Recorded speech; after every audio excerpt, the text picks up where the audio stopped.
शांति। प्रभु मिलन का प्यारा अनुभव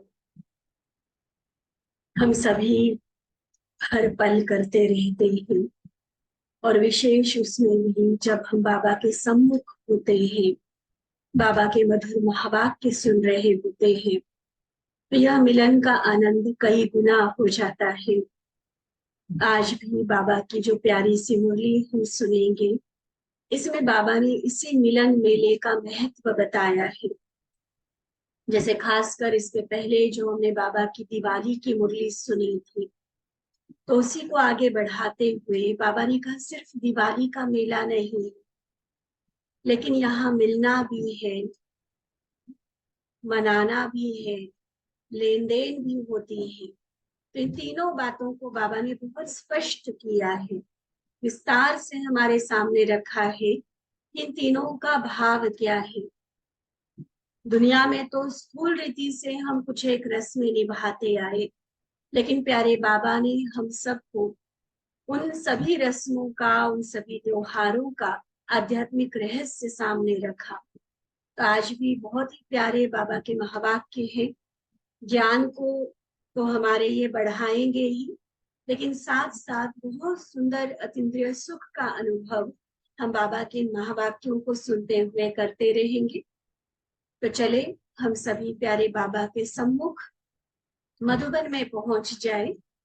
और जैसे दादियां अति समीप बैठती है बाबा के, ऐसा इतना समीप बैठकर पूरी एकाग्रता से हम बाबा की ये मुरली सुनेंगे।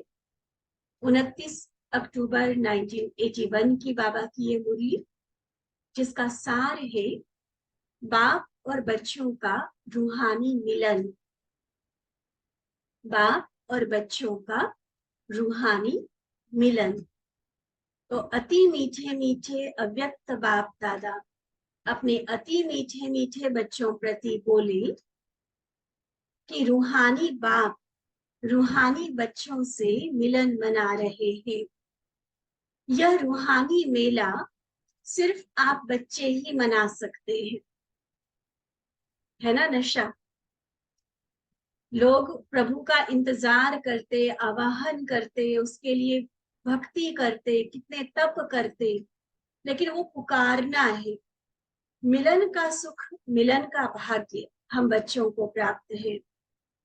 एक बाबा से एक ही समय यह मिलन मेला मना सकते हो। आप सभी दिवाली का मेला मनाने आए हो ना। मेले में क्या क्या होता है। एक होता है मनाना, दूसरा एक दो से मिलना, और तीसरा कुछ लेना कुछ देना। यही होता है ना मेले में। किसी भी संगठन में हम पहुंचते हैं, मेले में जाते हैं घूमने, तो ये तीनों बातें होती है। एक तो मनाते, दूसरा आपस में एक दूसरे से मिलते और कुछ ना कुछ लेन देन करते, और चौथा खेलना। कभी झूले झूलेंगे, कभी अन्य खेल खेलेंगे। तो आप सभी ने भी यह चारों ही बातें की ना। मेले में तो आए हो, लेकिन मनाना, अब एक एक चीज नोट करते जाएंगे। मनाना अर्थात सदा अविनाशी, उत्साह भरी, उमंग भरी जीवन में सदा रहने का दृढ़ संकल्प करना। तो बाबा मनाना अर्थात सदा अविनाशी, उत्साह भरी, उमंग भरी जीवन में सदा रहने का दृढ़ संकल्प करना। यह बाबा कहते हैं, यह रूहानी मेला मनाना, अविनाशी उत्सव मनाना एक दो दिन के लिए नहीं है। संगम युग है ही सदा का उत्सव, अर्थात उत्साह बढ़ाने वाला। तो दिवाली गई नहीं है, लेकिन दिवाली है। इसके पहले की मुरली में भी हम सबने सुना ना, इस तरह से बाबा ने कहा कि ब्राह्मणों के लिए तो हर दिन दिवाली है। जैसे कल परसों की मुरली में था कि हर दिन हमारे लिए सतगुरु आ रहे हैं, ऐसे मनाने के हिसाब से, उत्सव और उत्साह के हिसाब से देखें तो हमारे लिए हर पल हर घड़ी दिवाली है। तो दिवाली कोई कैलेंडर की मुहताज नहीं है हमारी। दुनिया वाले जो मुहूर्त बताएंगे बस उसी दिन वो दिन मनाना है, ऐसा नहीं है। हमारे लिए एक दो दिन का उत्सव नहीं है, संगम युग है ही सदा का उत्सव, अर्थात उत्साह बढ़ाने वाला। तो दिवाली भी है और नया वर्ष भी सदा के लिए है। हर घड़ी आपके लिए नई है। जैसे नए वर्ष में उसी दिन विशेष नए नए वस्त्र, नया नया श्रृंगार, नया उमंग और विशेष खुशी का दिन समझते हुए सबको बधाई देते हैं। दिवाली के साथ जिसको हम नया वर्ष मनाते हैं उसमें होता है ना, अमावस्या को दिवाली होती है और अमावस्या के सेकेंड डे नया वर्ष मनाया जाता है, प्रतिपदा वाले दिन। तो बाबा कहते हैं कि क्या करते हैं उस दिन, नए नए वस्त्र पहनेंगे, नया श्रृंगार करेंगे, बहुत खुशी और उमंग उत्साह से उस दिन को मनाते हैं, सबको बधाई देते हैं, मुख मीठा कराते हैं। तो वैसे वो तो वहां की हो गई एक दिन की बात। चलो साल में 5 दिन दिवाली मना ली ज्यादा से ज्यादा। और यहाँ आप बच्चों के लिए संगम युग का हर दिन सर्व को बधाई देने का है और सर्व का सदा के लिए मुख मीठा कराने का है। ऐसे सदा उत्साह में रहना और औरों को भी उत्साह दिलाना, स्वयं भी उत्साह में रहना, औरों को भी उत्साह दिलाना। सदा मुख में मीठा बोल, ये है मुख मीठा होना। दूसरा मीठा खाएंगे तो कुछ हेल्थ प्रॉब्लम हो सकती है, बहुत अधिक अगर खाएंगे तो। लेकिन बाबा ने कौन सा मुख मीठा करना बताया कि सदा मेरे मुख से जो शब्द निकलते हैं, जो उद्गार है, जो बोल निकलते हैं, वो सदा सभी के प्रति सुखदाई हो। तो ऐसे मीठे बोल बोलना अर्थात मुख मीठा करना, औरों को भी मीठे बोल द्वारा मीठे बाबा की स्मृति दिलाना, संबंध में लाना, ये है मुख मीठा करना। तो बाबा पूछते, सदा मुख मीठा है, मीठे बोल की मिठाई सदा आपके मुख में है और सदा औरों को खिलाते रहते हो। चेक करेंगे हम अपने आप को, बड़े प्यार से चेकिंग करवा रहे हैं आज बाबा। आज गंभीरता वाला मुरली नहीं है बाबा की, बहुत प्यार और खुशी भरी मुरली है। तो मुख मीठा कराने का भाव समझाते हुए बाबा हमें चेक करने के लिए बोल रहे कि देखो, क्या सदा मीठे बोल के द्वारा औरों का भी मुख मीठा कराते हो। हर दिन श्रेष्ठ स्थिति अर्थात हर दिन अपने में नवीनता धारण करते रहते हो। सिर्फ नया ड्रेस, नए जेवर श्रृंगार नहीं, लेकिन कुछ ना कुछ मेरी पर्सनालिटी में, मेरे व्यक्तित्व में नवीनता आती चली जाए।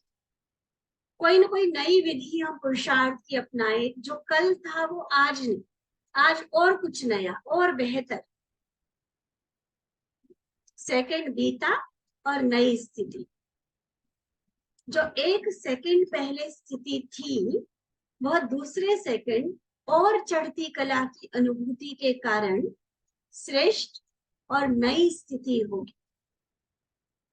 पसंद है बाबा जो बता रहे हैं, सेकंड बाय सेकंड भी हमारे अंदर वो नवीनता आती चली जाए।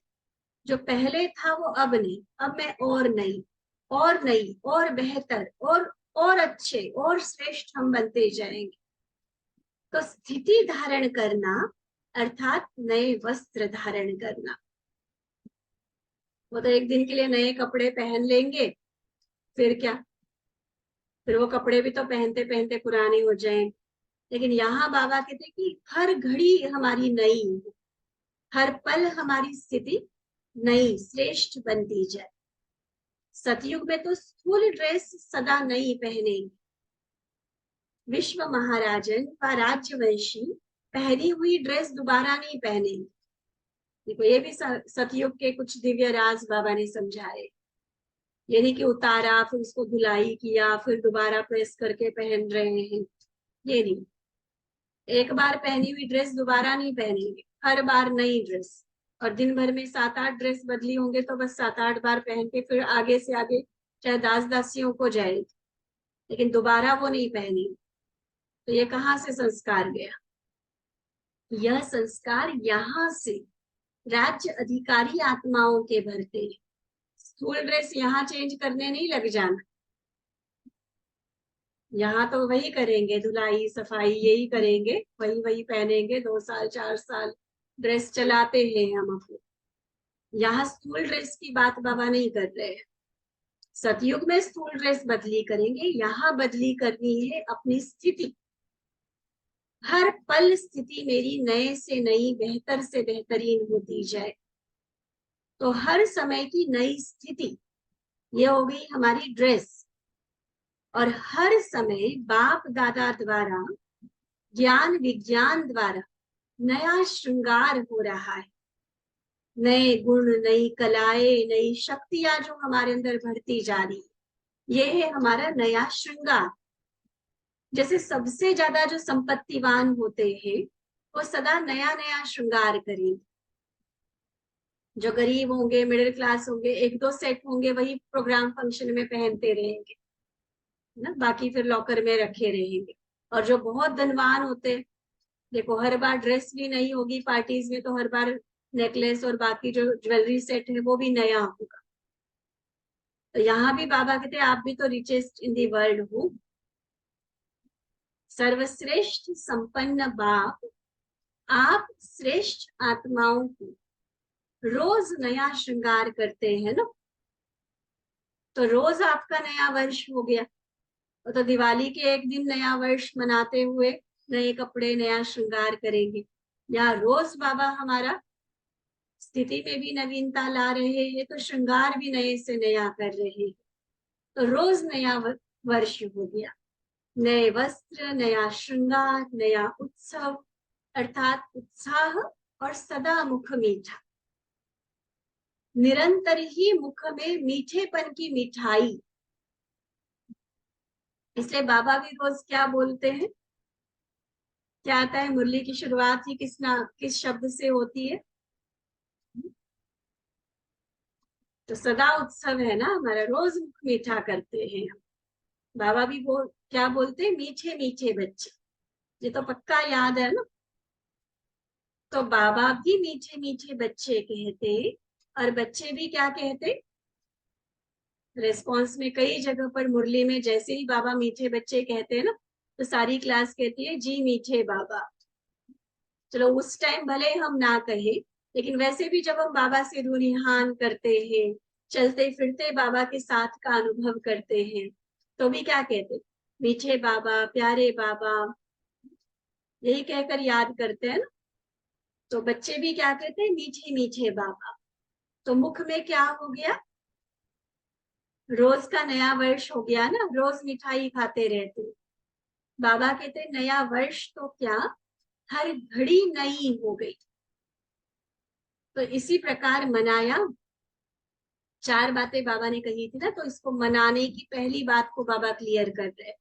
कैसे मनाया?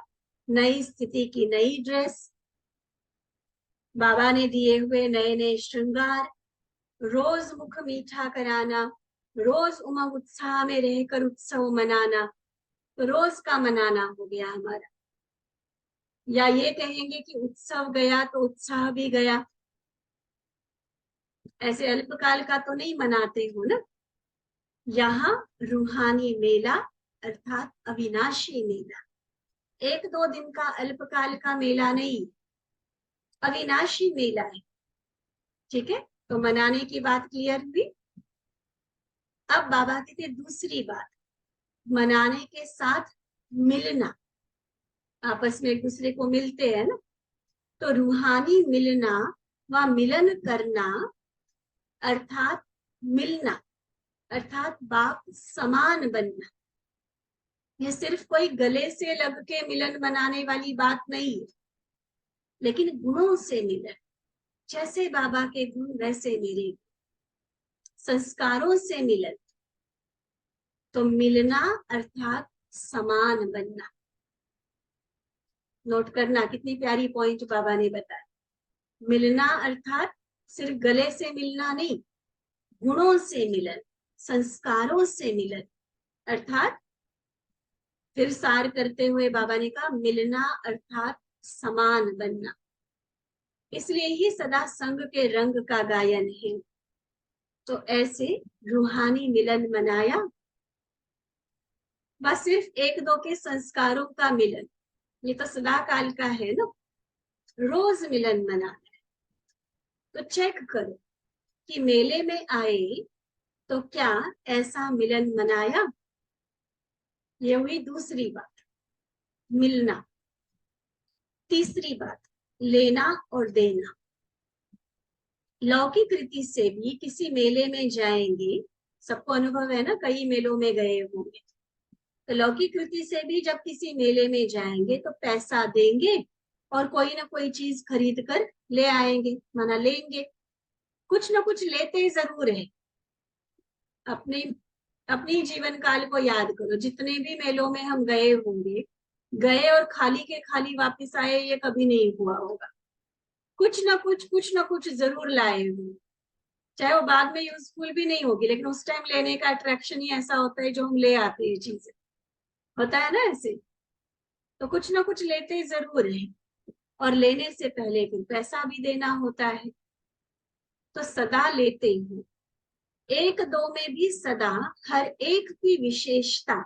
वहां तो स्थूल पैसा देकर चीज लेते हैं, अब आध्यात्मिक रीति से बाबा क्या बता रहे हैं, एक दो में भी सदा हर एक की विशेषता व गुणों को लेते हो ना सदा। जिसके भी संपर्क में आएंगे, जिसके भी साथ बात करेंगे, सेवा करेंगे, कार्य में एक दूसरे के साथ ही रहेंगे, कहीं आएंगे जाएंगे तो भी एक दूसरे की विशेषता दे कि इस आत्मा में विशेष गुण क्या है जो बाबा को ये आत्मा पसंद है। तो उन गुणों को, उन विशेषताओं को लेते जा। लेना अर्थात स्वयं में धारण करना। तो जब विशेषता धारण करेंगे तो उसके बदले साधारणता स्वतः समाप्त हो जाती है। गुणों को धारण करते हो तो उस गुण के धारणा की कमजोरी स्वतः समाप्त हो जाती है। मान लो मैं किसी के संग में हूं और मैंने देखा कि ये आत्मा ना इतना नीट एंड क्लीन हर काम करती है, बहुत सिंसियर होके ये आत्मा काम करती है, तो मैंने भी उस गुण को उठाया। तो उस नीट एंड क्लीन रहना, सिंसियरली काम करना, ये जब तक गुण मेरे में नहीं था, तब तक जो अलबेलापन था, जब तक काम चलाऊ वाला काम करने की वृत्ति थी, तो जैसे ही मैंने नीट क्लीन काम करना, सिंसियरली काम करना सीख लिया, तो वो अलबेलापन, वो ढीलापन, वो सारा मेरा खत्म हो गया। विशेषता को धारण किया तो साधारणता स्वतः समाप्त हो गई। तो यही देना हो जाता है। ठीक है, विशेषता ली और साधारणता को समाप्त कर लिया। तो लिया और दिया, देना और लेना आता है ना। तो यह लेना और देना भी हर समय चलता है, ये भी कोई किसी दिन विशेष का मोहताज नहीं, सदा चलता है और चलता रहेगा। हर सेकंड लेते हो और देते हो, क्योंकि लेने से देना बंधा हुआ है। सिर्फ लेना कहीं भी नहीं होता, सिर्फ देना कहीं भी नहीं होता। ये दोनों जैसे एक सिक्के के दो पहलू हैं। जहां कुछ लेंगे वहां देंगे जरूर, जहां कुछ देंगे वहां लेंगे जरूर। तो देने में भी फ्राकदिल हो ना, या कंजूस हो, फ्राकदिल हो ना। और देते भी क्या, बाबा को क्या देते हो बताओ। जिससे मजबूर हो, जो चीजें हमें तंग कर रही है, परेशान कर रही है, दुख दे रही है, वही चीज देते हो ना बाबा को। तो उसमें क्यों कंजूसी करनी, दे दो ना, और ये अच्छा है, परेशानी से छुटकारा हो जाएगा। बाबा तो देखो आते ही तब है जब बच्चे सब बिल्कुल खाली हो जाते हैं। न तन की शक्ति, न मन की शक्ति, न धन की शक्ति। तन की शक्ति से खाली, इसका यादगार बड़ा फनी तरीके से बाबा बता रहे हैं। क्या थी इसके पहले बाबा का महावाक्य कि बाबा के आने का समय कौन सा है, जब हम हर तरह से कंगाल खाली हो जाते, ना तन में ताकत रहती, ना मन में शक्ति रहती, धन का भी ऐसे ही चलता है बस। कोई सतयुग वाले धनवान थोड़ी है अभी हम। तो तन मन धन तीनों की शक्ति से जब खाली हो जाते, तब बाबा आते हैं। और इन तीनों की निशानी बाबा बता रहे। तन के शक्ति से खाली की निशानी, शिव की बारात देखो कैसे दिखाई हुई है। याद करो, चित्र देखे है सभी ने। कोई लूले, कोई लंगड़े, कोई अंधे, कोई कैसे कोई कैसे। मतलब शरीर में वो ताकत नहीं रही है।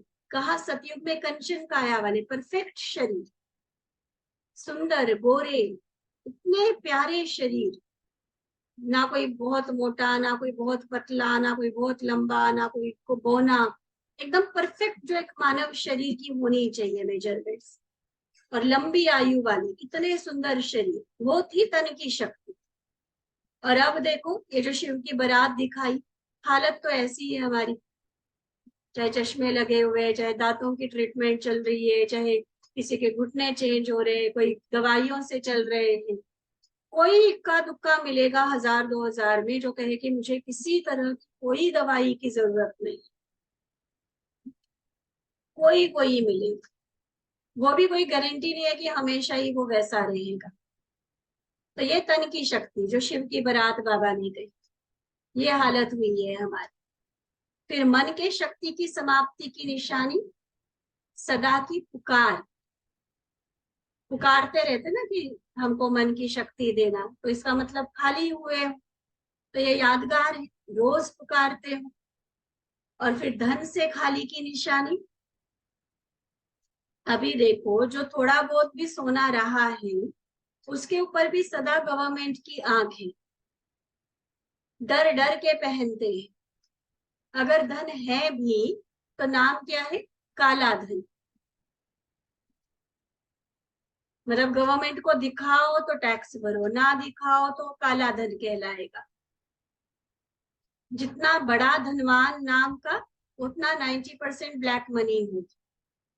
तो नाम का धन रहा या काम का, जब उसको यूज ही नहीं कर सकते तो काम क्या किया, क्या रहा फिर। हो, होना ना होना बराबर है। तो जब सब तरफ से खाली हो जाते, तन से मन से धन से, सब तरफ से खाली हो जाते हो, सिर्फ सुदामे के सूखे चावल रह जाते हैं, तब बाबा आते हैं। बहुत गहराई से समझेंगे बाबा की इस बात को। जो कहाँ से पॉइंट शुरू हुआ था बाबा का, बाबा से विशेषता लेनी है और अपनी साधारणता को, जो जो चीजें आज तक, जो आदतें मुझे तंग कर रही थी, परेशान कर रही थी, उन अवगुणों को, उन बुराइयों को छोड़ना है। ठीक है। तो उसको छोड़ने में भी बच्चे क्या करते हैं, कंजूस बन जाते हैं। तन मन धन, यहाँ बाबा ने शुरू किया था कि तीनों से खाली हो चुके। उसको एक्सप्लेन करते हुए बाबा आ गए कि सुदा में जैसे सूखे चावल जाके रह गए, तो सूखे चावल खाने से तो नुकसान हो जाएगा ना। और वो सूखे चावल सिर्फ देते हो, कना दाना जो भी बाबा के यज्ञ में सफल करते हो, वो भी सूखे चावल। और लेते क्या हो, प्राप्ति क्या होती है, सर्व गुण, सर्व शक्तियां, सर्व खजाना, 36 प्रकार से भी ज्यादा वैरायटी। तो लेना हुआ या देना हुआ, 2 मुट्ठी सूखे चावल देकर उसके बदले में सर्व खजाने मिल रहे हैं हमें, तो उसको दिया कहेंगे या लिया कहेंगे।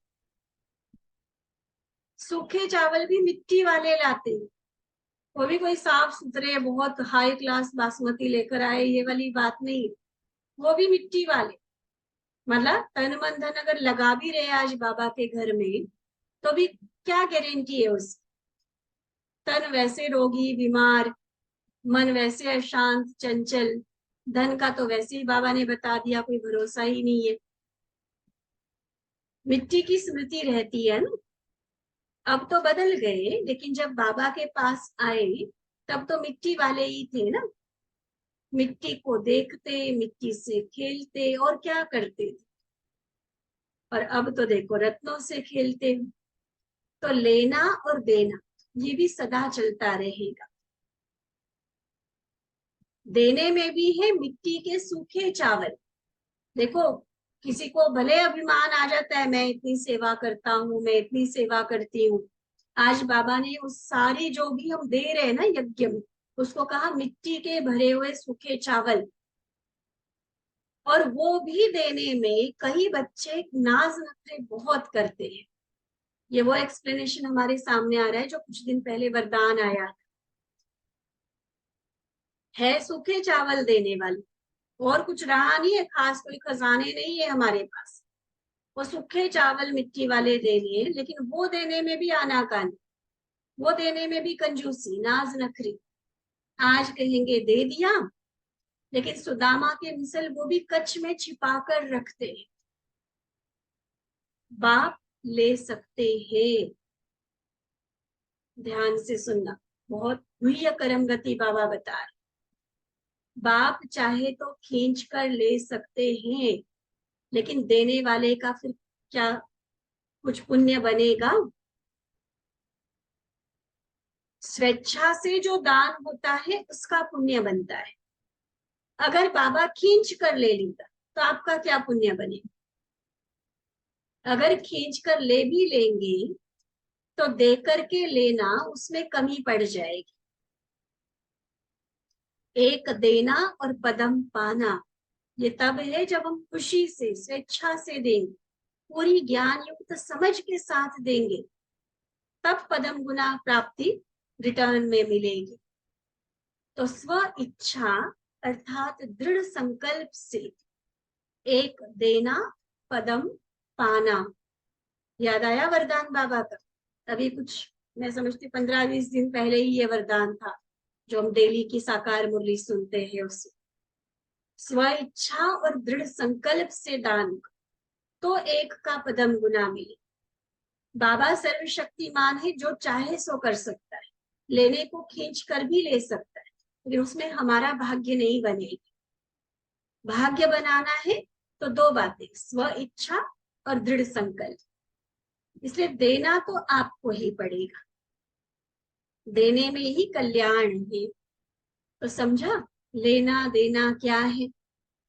आज देखो बाबा के घर में कोई कार्य चलता है, कोई प्रोग्राम है, यज्ञ से रिलेटेड कोई और बड़े खर्चे निकल आते हैं। अगर हम उसमें सफल करते हैं, भविष्य जन्म जन्मांतर के लिए जमा हो जाता है, उसका पदम गुना करके बाबा हमें दे देता है। लेकिन मान लो कोई कहते कि नहीं, वहां पर हाथ तंग कर लेंगे, लेकिन कल कोई बीमारी आए, कोई घर में कोई ऐसी अनहोनी हो जाए, कुछ हो जाए, तब भी तो खर्च करना ही पड़ेगा ना। मतलब जो हाथ से धन जाना है वो तो जाना ही। तो जब जाना ही है तो क्यों ना हम उसको सही तरीके से सही कार्य में लगाए। वो जो जाएगा ना उसको कहेंगे खींच कर लिया बाबा ने। और वो इस समय भी दुखी करेगा और आगे भी कोई प्राप्ति नहीं कराएगा। और स्व इच्छा से खुशी से भगवान के कार्य में आत्माओं के कल्याण अर्थ लगाते हैं, तो अभी भी खुशी बनी रहेगी। खूब सारी बाबा की यज्ञ के निमित्त वालों की दुआएं भी मिलेगी, और जन्म जन्मांतर के लिए वो जमा भी हो जाएगा। पदम गुना करके बाबा हमें रिटर्न में दे देंगे। तो समझा लेना और देना क्या है? तो ऐसे जब ऐसे मनाना, मिलना और लेना देना हो जाता है, फिर क्या होता है? चौथी बात क्या थी? मेले की 4 बातें बाबा ने शुरू में बताई। एक हो गया मनाना, जिसको बाबा ने बहुत अच्छे से एक्सप्लेन किया। फिर मिलना अर्थात समान बनना गुणों में, संस्कारों में। उसके बाद लेना देना, उसको भी बाबा ने कर्म गति के हिसाब से और अपनी अथॉरिटी के साथ बहुत अच्छे से एक्सप्लेन किया। तो जब मनाना भी हो गया, मिलना भी हो गया, लेना देना हो गया, फिर होता है हाँ सदा बाबा के साथ खुशी में खेलना,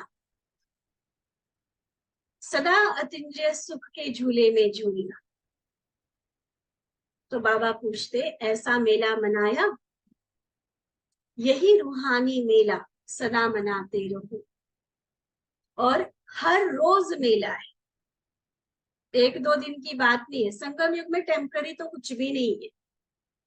हर पल, हर घड़ी, हर दिन, हर साल, हर एक पल जो बीत रहा है वो हमारे लिए नया है, हमारे लिए उत्सव है, वो मनाते रहेंगे हम। फिर बाबा की पार्टियों से मुलाकात है। बाबा कहते संगम युग को नवयुग भी कह सकते हैं, क्योंकि सब कुछ नया हो जाता है। नवयुग वालों की हर समय ही हर चाल नई, उठना भी नया, बोलना भी नया, चलना भी नया, जिसको कहते हैं नया अर्थात अलौकिक। नया का मतलब क्या है? अलौकिक, पहले से श्रेष्ठ। नई तात, नई बात, सब नया हो गया ना। स्मृति में ही नवीनता आ गई, रोज नए नए स्वमान बाबा दे रहे।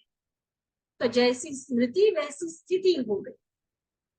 बातें भी नई, मिलना भी नया, सब नया। देखेंगे तो भी आत्मा को देखेंगे। पुराना क्या था? देह को देखना। नया क्या सिखाया बाबा ने? देखो तो आत्मा को देखो।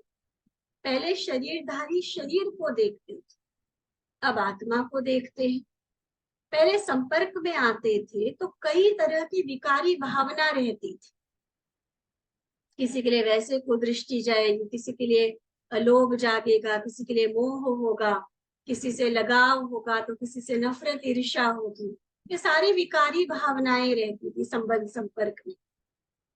और अब भाई भाई की दृष्टि से संपर्क में आते हो। अभी बाबा के साथी बन गए, पहले लौकिक साथी थे। तो ब्राह्मणों की तो भाषा भी नहीं, देखो कितने सारी भाषा। हम ज्ञान में आए आए होते हैं तब की बात सोचो, कितनी सारी बातें हमें नई लग रही होती है। और अब देखो हमारे नेचुरल वही भाषा हो। कोई भी है, चाहे लेबर लगा है, चाहे हीरो हीरोइन को देख रहे हैं या नेता को देख रहे, हमारे तो मुख से भाई और बहन शब्द ही निकलेगा, निकलता है ना। और ऐसे ही अन्य कई सारी बातें ऑटोमेटिक, एक नेचुरल लैंग्वेज ही हमारी ब्राह्मणों की अलग हो गई। आपकी भाषा दुनिया वाले नहीं समझ सकते। सिर्फ यह बात भी बोलते हो कि भगवान आया है तो भी आश्चर्य खाते हैं, समझते नहीं। कहते ये क्या बोलते हो? तो आपकी सब बातें नई हैं। इसलिए हर सेकंड अपने में भी नवीनता लाओ। जो एक सेकंड पहले अवस्था थी वह दूसरे सेकंड में उससे आगे बढ़ो। इसको कहा जाता है फास्ट पुरुषार्थ। ऐसा नहीं कि सालों से वही मैं चल रही हूँ।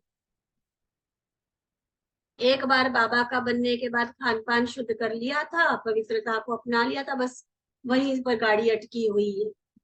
नहीं, हर रोज मेरी स्थिति में नवीनता आती जाए, आगे से आगे वो चढ़ती कला का अनुभव होता जाए। जो कभी चढ़ती कला में कभी रुकती कला में, उसको नंबर वन पुरुषार्थी नहीं कहेंगे।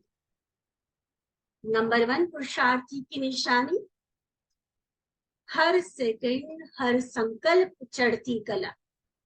जो पहले था अब उससे बेहतर, जो अब है उसके आगे जो होगा वो और बेहतर होगा। अभी 80 है तो सेकंड के बाद 81। ऐसे नहीं कि 80 का 80 ही रहे। ठीक है, चढ़ती कला अर्थात सदा आगे बढ़ते रहना। ब्राह्मण जीवन का कार्य ही है बढ़ना और बढ़ाना। आपकी चढ़ती कला में सर्व का भला है। आपकी चढ़ती कला में सर्व का भला है। इतनी बड़ी जिम्मेवारी है आपके ऊपर।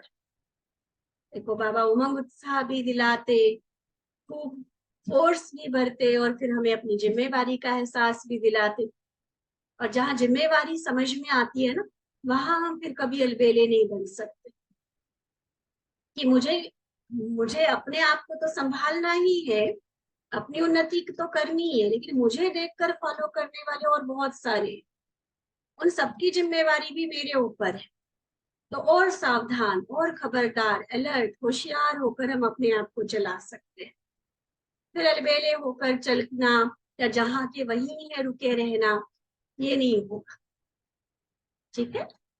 अच्छा, ऐसे हर सेकंड मेला मनाने वाले, सदा स्वयं का और सर्व का मुख मीठा करने वाले, सदा नया उत्साह रखने वाले, अर्थात सदा उत्सव मनाने वाले, हर सेकंड चढ़ती कला की नई स्थिति, अर्थात नए वस्त्रधारी, नए श्रृंगारधारी, सदा बाबा के साथ खुशी में खेलने वाले, ऐसे सदा रूहानी मेला मनाने वाले श्रेष्ठ आत्माओं को बाप दादा का याद, प्यार और नमस्ते।